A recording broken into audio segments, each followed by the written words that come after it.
ദേവീ ചൈതന്യം കൊണ്ട്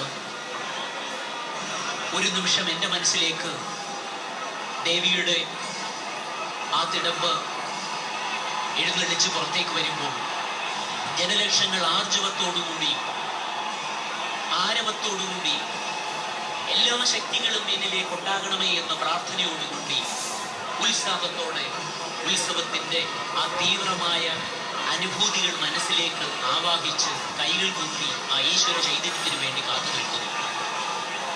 ഗോപുരവാതിൽ കടന്നുകൊടുത്ത ദേവിയുടെ തിടമ്പ് പുറത്തേക്ക് എഴുന്നേറ്റു. നെറ്റിപ്പട്ടം കെട്ടിയ പ്രൗഢിയുള്ള നമ്മളൊത്ത ആന ലക്ഷണമുള്ള ആനയുടെ പുറത്താണ് ദേവി എഴുന്നള്ളിയത്. ഇതുതന്നെയാണ് ഒരു മഹത്തായ ഒരു ചൈതന്യമായിട്ട് നമുക്ക് പറയേണ്ടി വരും.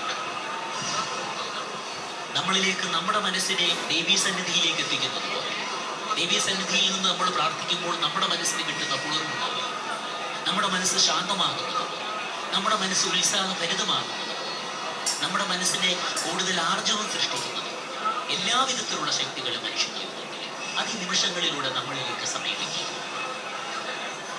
ഇത് തൃശ്ശൂർ പൂരം തന്നെ, മഹത്തായ തൃശ്ശൂർ പൂരത്തിന്റെ മഹിമ വിളിച്ചോതുന്ന അപൂർവങ്ങളിൽ അപൂർവമായ നിമിഷങ്ങളായി തന്നെ നമുക്ക് ഈ നിമിഷങ്ങളെ വിശേഷിപ്പിക്കാം.